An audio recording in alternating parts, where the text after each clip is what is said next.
Zee 24 तास एक पाऊल पुढे। प्राइम वॉच मध्ये पुन्हा एकदा स्वागत। राधेमाचं मायजाल आपण पाहतोय। नरेंद्र दाभोळकर आहेत आपल्या बरोबर, अंधश्रद्धा निर्मूलन समितीचे। दाभोळकर सर, आपण चर्चा करत होतो ब्रेकला जाण्यापूर्वी, हा सगळा धंदा आहे का? हा सगळा बडे जाव धर्माच्या नावाखाली चालतो। धर्माच्या नावाखाली लोकांच्या धार्मिक भावना नेमक्या काय आहेत ते ओळखून हा सगळा लोकांना लुबाडण्याचा धंदा आहे असं आपल्याला वाटतं का? आहेच ना, ते त्याच्यासाठीच ते करतात। एवढा प्रचंड पैसा त्यांना मिळतो। म्हणजे सत्यसाई बाबा गेले त्यावेळी त्यांची इस्टेट 40,000 कोटीची होती। मग सत्यसाई बाबांचं रत्नजडित आणि सोन्याचं सिंहासन असलं काय, आणि दुसऱ्या बाजूला त्यांचं स्वतःचं हेलिकॉप्टर असलं काय, या सर्व गोष्टी या त्यांना महाप्रचंड प्रमाणात जी भौतिकता उपलब्ध होती त्याच्यामुळे मिळालेल्या आलिशान सुखसोयी ते लोक उपभोगतात।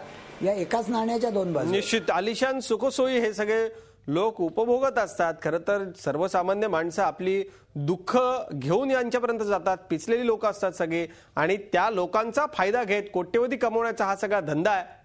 पण एक आहे, जिथं सर्वसामान्य जातात, सर्वसामान्यांची तर गर्दी असतेच असते, लाखो लोक या गर्दीमध्ये असतात, मात्र सामान्यांबरोबरच या लोकांच्या दरबारामध्ये, यांच्या कार्यक्रमांमध्ये हजेरी लावणाऱ्यांमध्ये राजकारणी आणि सेलिब्रिटींची संख्या मोठी असते। काय या पाठीमागची कारण आहेत?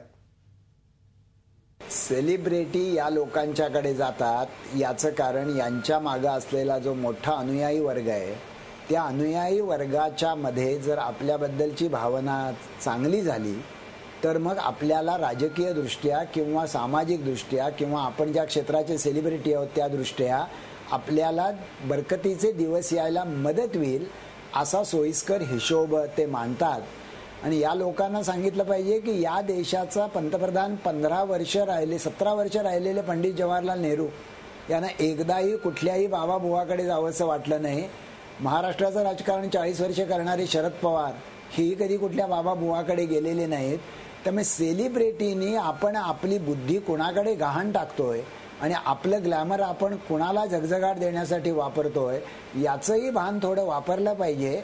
आणि माझ्या मते सामान्य माणसाला ते आहे, म्हणूनच सामान्य माणसांना सचिन तेंडुलकर 1 तासभर सत्यसाई बाबाच्या बाजूला अंत्यसंस्काराच्या वेळी बसून रडत होता, हे फारसं भावलेलं नाहीये। अगदी दाभोळकर सर, धन्यवाद। अत्यंत परखड मतं आपण प्राइम वॉच मध्ये येऊन मांडली त्याबद्दल। पण खरं तर या पुरोगामी महाराष्ट्रामधली जी जनता आहे ती फारशी अशा बाबाबुवांच्या वाटेला जात नाही असा अनुभव होता। पण महाराष्ट्रामध्ये आता हे बाबा आणि माताजींचं लोण वाढतंय, ही विचार करण्यासारखी गोष्ट आहे। संत गाडगे महाराजांचा आणि संत तुकोबारायांचा हा महाराष्ट्र आहे, हा पुरोगामी महाराष्ट्र आहे। या सगळ्या पार्श्वभूमीचा विचार करता या अशा मायाजालांमध्ये फसायचं की नाही हा विचार आपणच करायचा आहे। पण राधेमाचं हे सगळं मायाजाल आज आम्ही छेदलं आणि भेदलं, त्यातला भंपकपणा आपल्या समोर आणून दाखवला। प्राइम वॉच मध्ये आज इतकंच। पाहत राहा झी 24 तास।